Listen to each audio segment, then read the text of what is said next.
Hey everybody, welcome to our third episode of Shaman and the Scribe.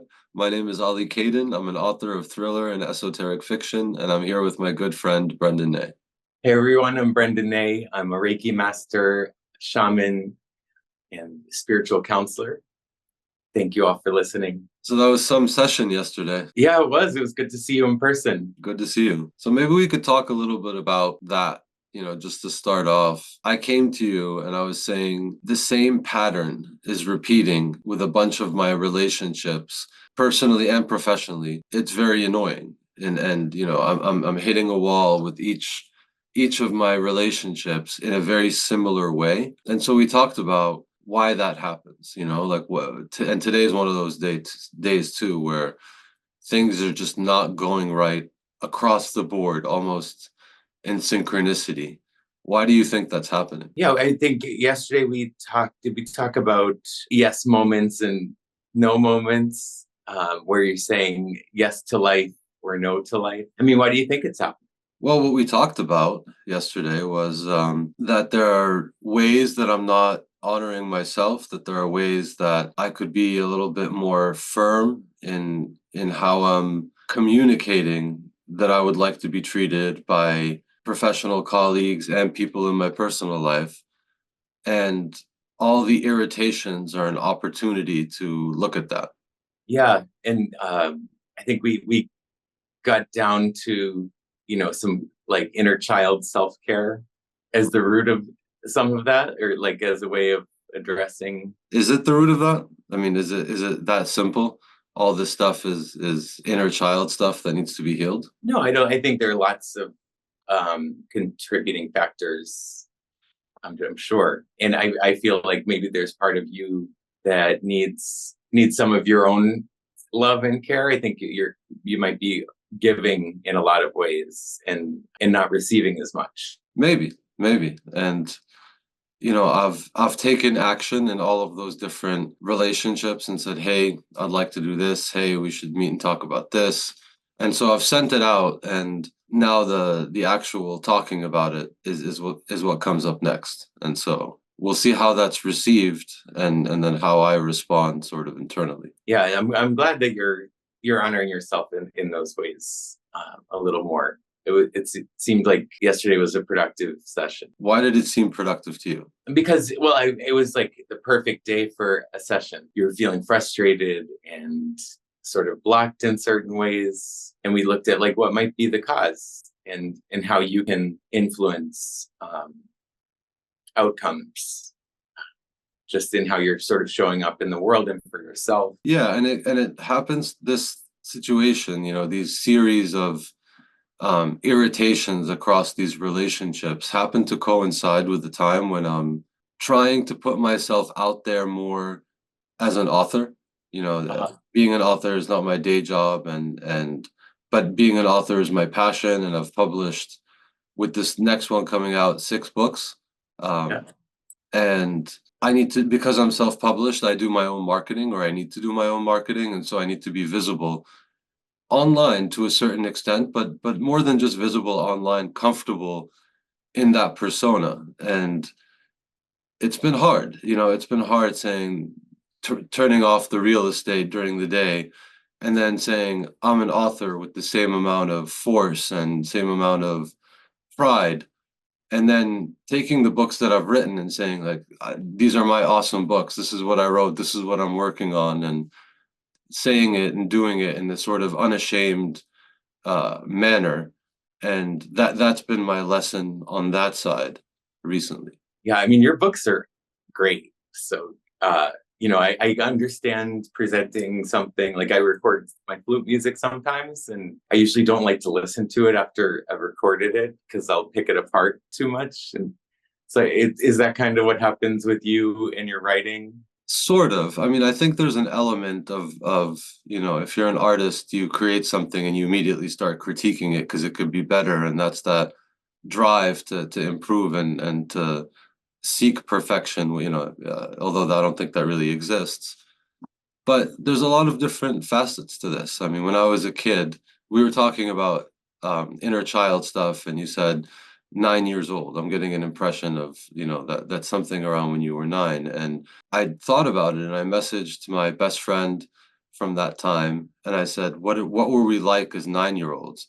I could actually read you some of the stuff because it was kind of funny.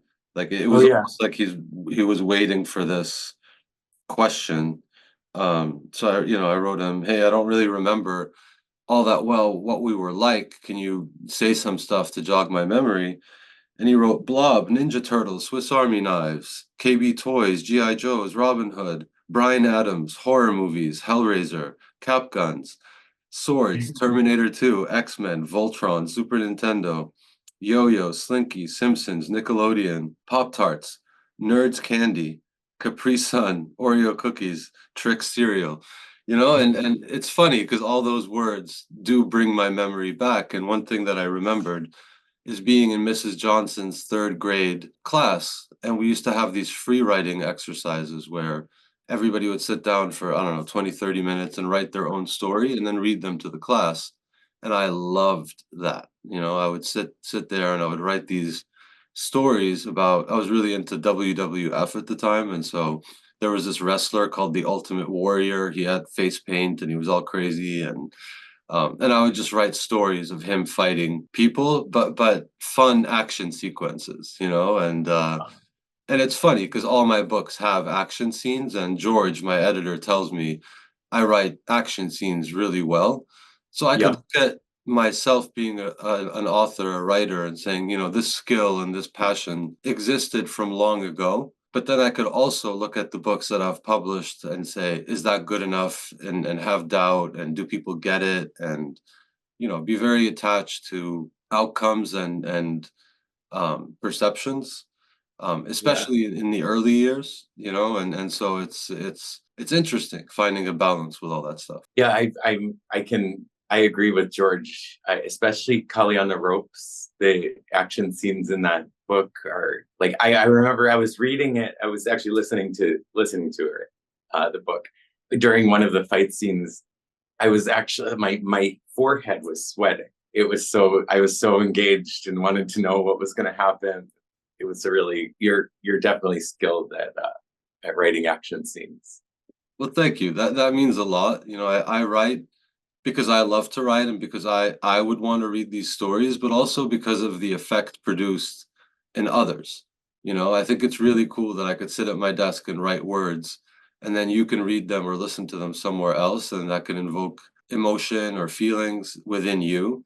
I think Uh-huh. that's really cool, and I I just think that's really cool, and I have since I was a kid, and so it's nice to get that feedback, and it helps to step into the author persona a little bit more confidently, and it's the same lesson with the other stuff, in those relationships, to step into my role more confidently, like, hey, I require this type of communication, or I require this type of punctuality for the Mhm. relationship that we're trying to have, and there's probably a part of me that wants to hide being an author, and it's the same part of me that wants to hide from confrontation, be like, oh, they're busy, just don't bring it up right now, it's fine. And I think being like that hit a wall yesterday, and that's Great. that's why I came for that session. Well, I knew that you loved writing action scenes, and I didn't realize that you liked doing that since you were a kid, and that makes sense to me. It felt like reading when I was reading Polly on the Ropes in particular, I could tell that you were in the flow, like in a flow state when you were writing it because of how seamless it was and how you really take the reader through uh, a range of emotions as you describe the scene, and it's almost as though it were something channeled. I don't know And if it and was. your action scenes they're meaningful too. They're not just for the sake of having a fight in a book or having an intense moment in a book. They're always woven in like beautifully with a meaningful plot. Thank you. And it doesn't feel channeled, but there was a lot of passion that came through for that story, for that main character, for the place that the story takes place in, and there was definitely a lot of passion guiding that story. And yeah, the action isn't about violence. I think for me as a kid watching the Rocky movies, and back in the 80s, all the movies were like some muscle bound guy like being a hero and blowing stuff up. And I was a little boy and I thought that stuff was really cool. And um it made me want to live and jump and run and explore, and just the pure joy of being alive and getting to move your body and do stuff. And so that's what I'm tapping into when I'm writing action scenes, or at least that's what I'm hopefully tapping into or trying to tap into when I'm inspired in writing action scenes. So you have fun and you enjoy it when you're writing? I do. I do.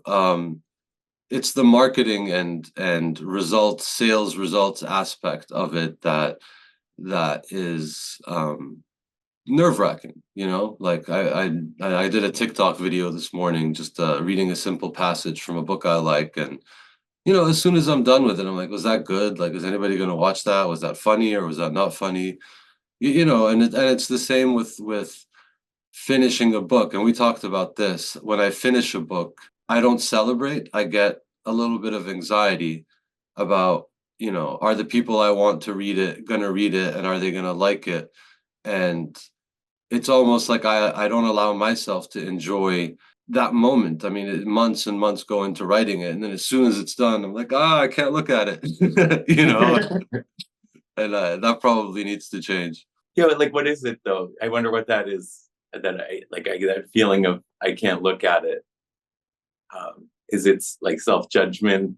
I don't know. Yeah, self-judgment, fear, maybe those skills as a kid, that passion in me as a kid wasn't um, nurtured or recognized. Like maybe there weren't times where people are like, oh, you're a really creative person, like this is good for you. Maybe there wasn't enough of that. And in my career I went into business and real estate and more practical matters. And so a part of me always looks at it like, oh, you're writing poetry in your spare time, that's nice for you. Like it's like not a serious endeavor. Yeah, I know that you put a huge amount of time into your books, Yeah. um, in editing and cover work, and there's so much that goes into it. Yeah, and the next release is going to be next month. Codeine in Cairo is the origin story of Amir Zain, the Middle Eastern protagonist of the new series, and it's completed, and it's I've added a lot of stuff that is a lot more autobiographical, for lack of a better word. I mean, it's not my story, but I've used things from my life, elements and places, and uh, in the story. And so it's nerve-wracking. I feel like a part of me is out there exposed, even though it's completely fictionalized and it's not me at all. There's a certain amount of fear, and then it's also the start of a new series. And I have a lot of hopes for this new series. It's esoteric fiction. It's bringing spirituality into action adventure, thriller type books, where the magical system, the magical backbone of the book is about oneness and spirituality and sacred sound and sacred geometry and the interconnectedness of all things, and just infusing the books with a lot of meaning that is very serious, along with a very fun, playful story. That sounds great. Yeah. I get. When does this come out? Next month. Well, and I guess what I was trying to say is, I need beta readers. I'm in this phase where the book is finished, and I think this is the process for most self-published authors: is they finish the book, they get it edited with their editor, and then they have a team of beta readers, or advanced, ARC readers they're called, and they get the book and they're asked to opine, like, does it hold up? Any parts seem weird to you? And then the author will compile all those comments from the beta readers and make the finishing touches. And there's a lot, and this book has a lot of things that are being set up for future books. So it's hard for me to tell, am I starting certain themes and not ending them? Do they all weave through and connect in a coherent way? So that's what beta readers are for. And um Yeah, the more people that I can add to that process, the better. If anyone watching is interested in being a beta reader, is that something they could message you on here about? Absolutely, yeah. Ali at alikadenbooks.com. Send me a message. Would love to hear from you. You can add me to that list, please. I'd Oh, like to read it. I already have. Oh, good. I can't wait to read it. Does this book feel like a new step for you, like a more complete presentation of yourself as an artist, like incorporating more of your interests in one book? It's a good question. Yeah, I would say so. It's the other stuff that I wrote, Callie on the Ropes and the paranormal thriller series, the protagonist is a female. Mhm. So and I like I mean for Callie on the Ropes it had to be, but for the Bainford series it didn't have to be. I chose a female because I'm not one.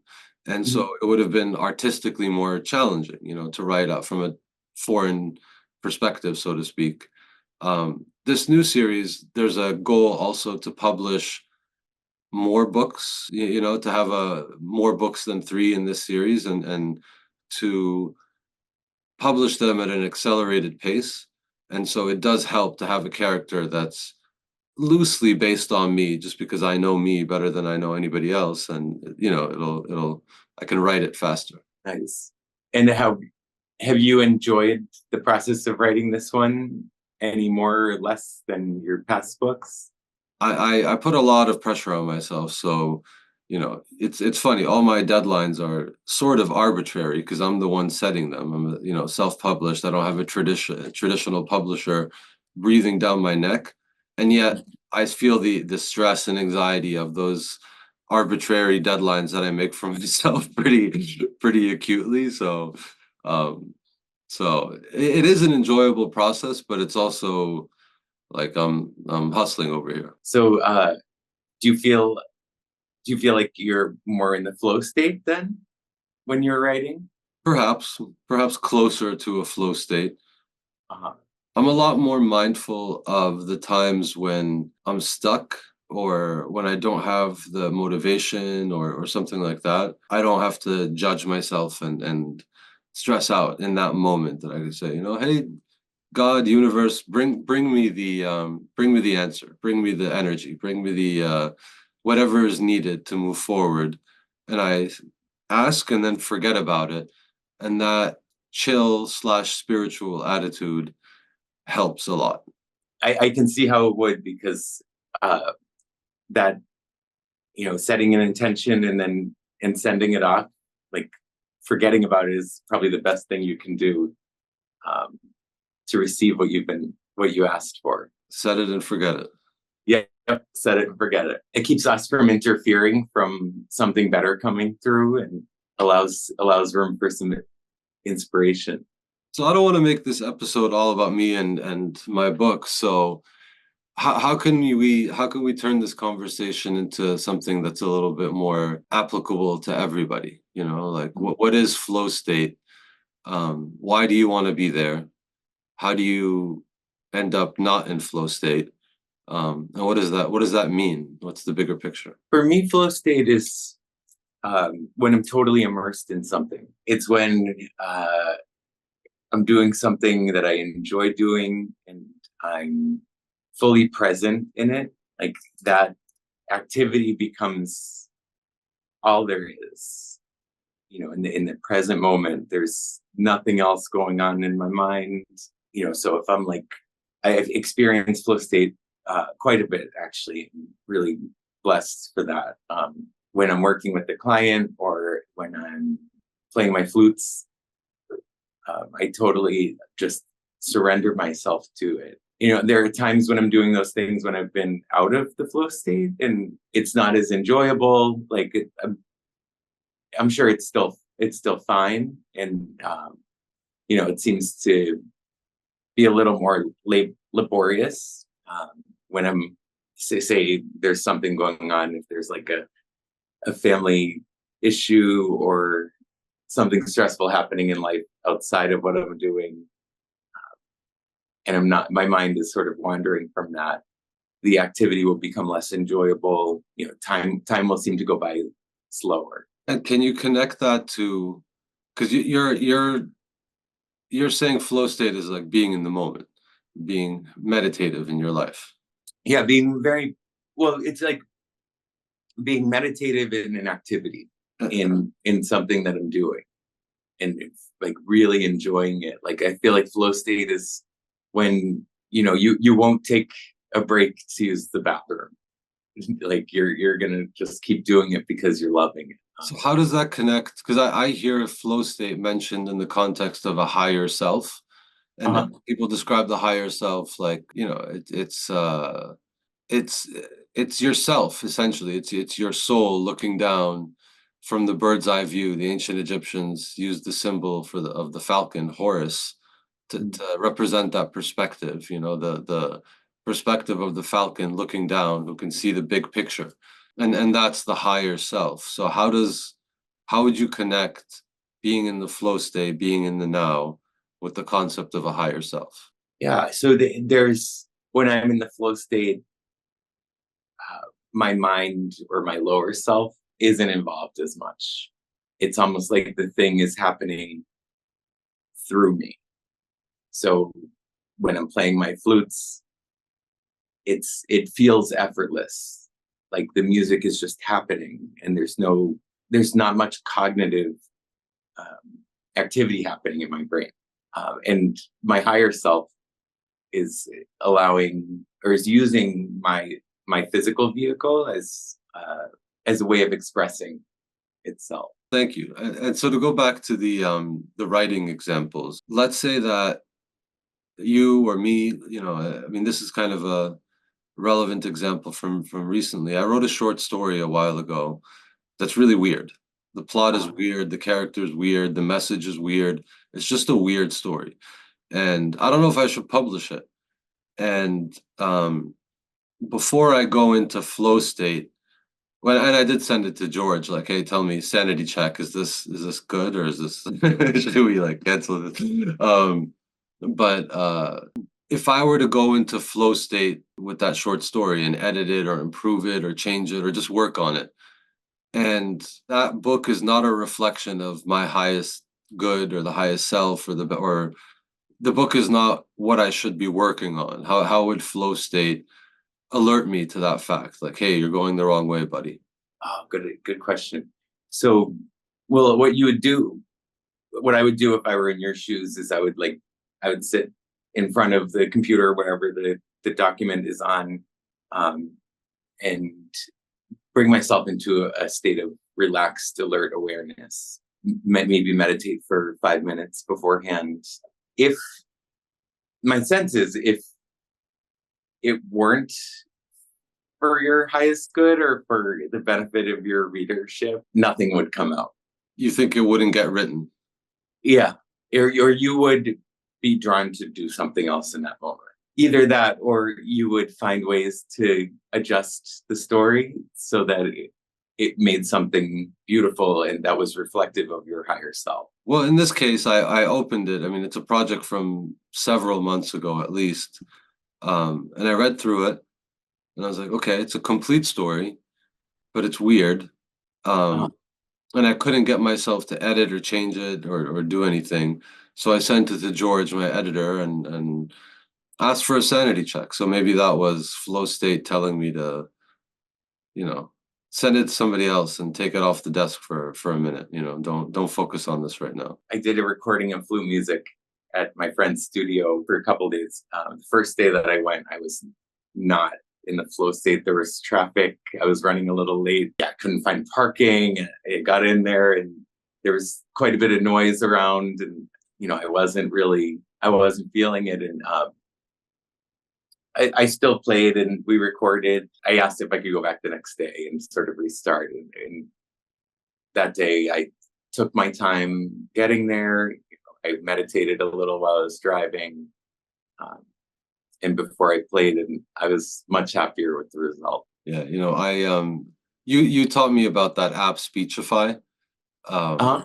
that lets you read documents and pick a voice, and I've added something to my process where when I finish a book, I'll put it on my phone as a PDF and then have Speechify read it to me so that I don't have to, because I've been reading this thing over and over and editing it. So to have a different voice read it to me is refreshing. Um, Uh, but I'm still bringing in a little bit of worry, like, I'm like pressing play and I'm like, oh, what's it gonna sound, and there's something there that I need to look at because it's I'm cringing at things that aren't there, and so I think that's the equivalent of going to the studio and playing music but just not feeling it. I need to be able to self-critique my own work in flow state as well, and right. that's what comes to mind with that. Yeah, that's a really good point. Uh, I think that cringing might be that we both experience sometimes with this might be our higher self showing us that there's some room for self-compassion, that maybe we in the past we criticized ourselves harshly, and the cringe is like, oh, like, don't criticize me too harshly. Right. Well, it's funny, there's two old adages, know thyself and love thyself. And, you can't get away from those two. Like if you try to escape yourself, your higher self will bring you situations that force you to confront yourself. They bring you back to center, joyfully or, painfully, but you can't hide from yourself. And then once you get back to yourself, you realize there's no amount of mental gymnastics or judgment or figuring things out that alleviates the friction. It's just sort of like, here I am, this is me right now, this is where I'm at. And it's a process, and in this moment it's hard. If I zoom out, the past 6 months have been awesome. If I zoom out, 10 years, it's like, oh, my life is moving in an interesting direction, and so everything is a matter of perspective and um, having a larger, wider, and more compassionate perspective brings us, peace within ourselves. Yeah, it's easy to get mired in the clutter, all the details, and it's nice when we can take a step outside and just and be in a state of total self-acceptance, like, this is what my offering is today, and it's good enough. I'm And really what's interesting is I think that's where like excellence can come through, is when we're in a state of acceptance and non-judgment of ourselves, that our higher self can shine through, and we can do a lot more with these human vehicles that we're in. So how do you apply that to being a spiritual counselor?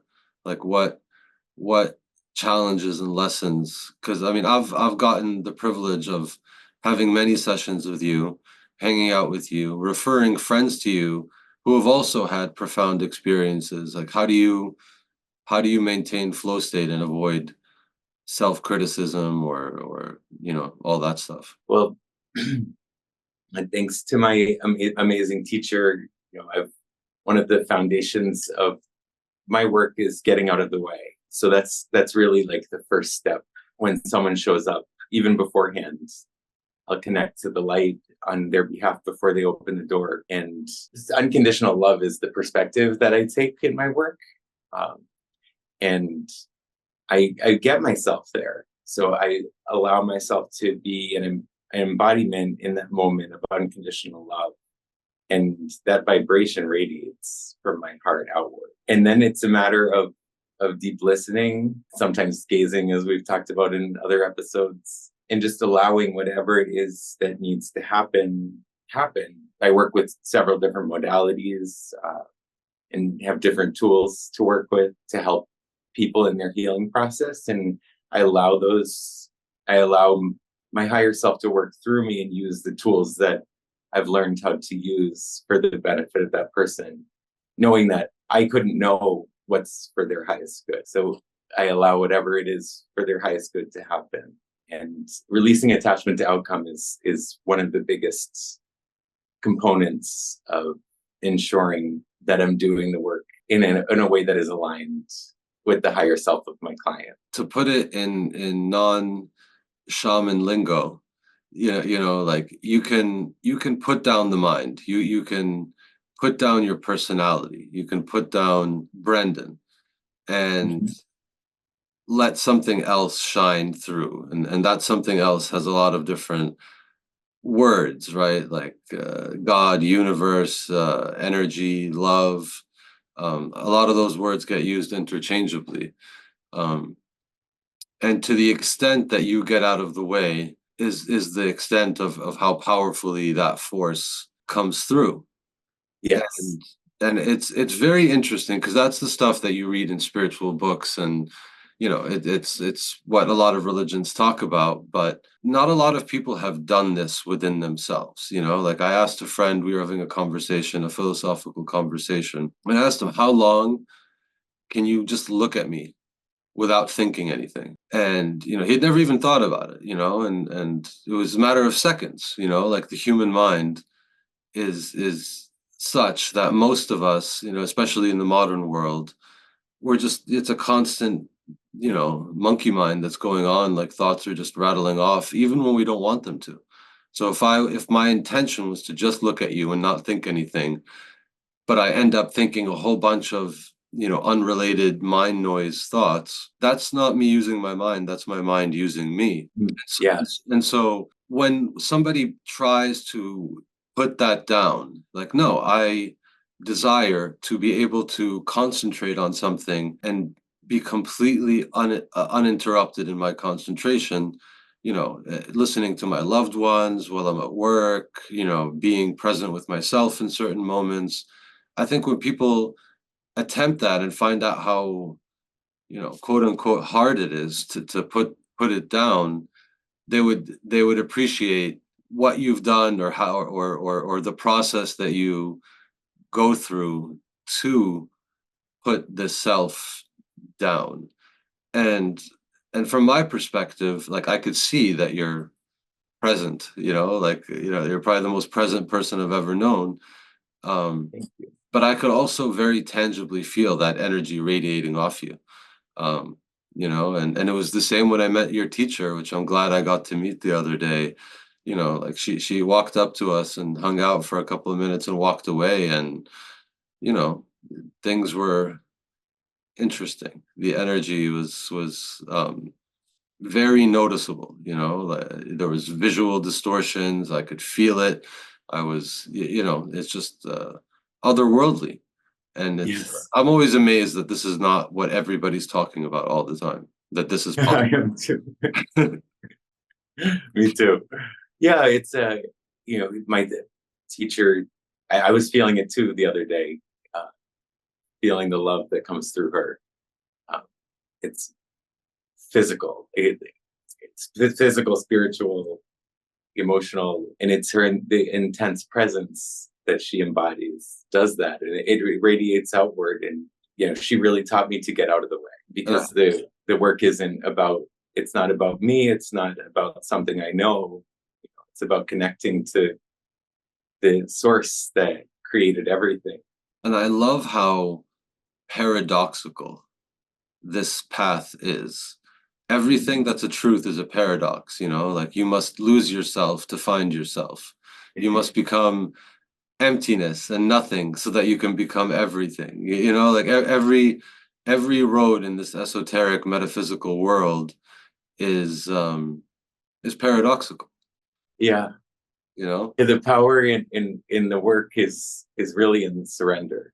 So when I'm working with someone, I surrender myself to the light and ask that it works through me for the highest good of that person, knowing, like, very, very intentionally knowing that I could never know what that is for them. But in that surrender, there's also a paradox, because in surrendering, you accept all that is. Yeah. So there's a and accept and surrender are opposites in my mind. Like or they're moving in different directions, but they're the same thing in this context. Yeah, yeah. How are they opposite? I'm curious for you. Because accepting is sort of wrapping yourself around what's around you, around, the situation that you're in, or wrapping your consciousness around the person that you're talking to. So there's a, you know, I see it as like a self going around something, like consciousness engulfing something or someone. Whereas surrender is a like letting go and a stepping away from something, like I'm stepping away from that behavior, from this situation, I'm surrendering. And so in my mind, I see it as stepping away while also wrapping around, if that makes Yes, I sense. see what. Yeah, yes. The surrender is of myself, as opposed to it's surrender and acceptance. To me, feel like exactly the same thing in that context, because I don't have to wrap my mind around anything. What's in front of me is, and it's exactly as it's meant to be in that moment. And knowing that, sort of, as I say those words, I can feel time kind of slow down, Yeah. and I kind of feel that flow state happen. Well, and this conversation, and these lessons, I want them to be in the esoteric fiction that I'm writing. Like, think of Luke Skywalker getting his lessons from Yoda and from Obi-Wan Kenobi, and Jedi, and the dark side and the light and all that kind of stuff. We love these stories, and subscribe to these fictions that have these awesome moral and ethical and spiritual lessons. And I want to see more literature and more movies that do that, but that are using this as the lesson. Like where Obi-Wan Kenobi is teaching Luke Skywalker how acceptance and surrender are the same thing. If you want to control the force, it's, within yourself, you have to let go of this so that the other can shine through. Or a coach is with his boxing protege, and he's telling him how to get into flow state in the final round of the boxing match. Like that's the vision I have for esoteric fiction, Uh-huh. is these lessons and this wisdom specifically being imparted from one character to another, or being imparted to the reader by the character's story in the book in general. Oh, I love that you're doing that. It's funny you mentioned Star Wars. During my Reiki training, Teresa, my teacher you met the other day, she equated Reiki with the Force. Um, Reiki is it's the energy of light, of unconditional love that created everything. And I haven't watched. I don't think I've watched an entire Star Wars movie. I've watched parts of them, and I can see it. I mean, Oh yeah. the Force is, it seems to be the light, right? And it's got something to do with love and peace in that movie. Dude, you're a Jedi, you don't even know it. You're a Jedi too, then. Yeah, but I'm just coming over from the dark side. You can't trust me just yet. Well, I have to wrap this up because I have somewhere that I need to be in 10 minutes. Oh This was yeah, good. I like this episode. me too. It was so nice talking with you, Ali. It's good talking to you, and we had one episode that we recorded that just wasn't in flow state, so it's nice to have one that is in flow state. And I guess this episode is about flow state, so I'll come up with the captions accordingly for this impromptu chat. Perfect. Thank you, everyone, for listening. This was really fun. Thank you, everybody. We'll see you on the next one. May the force be with you. Yes. Bye.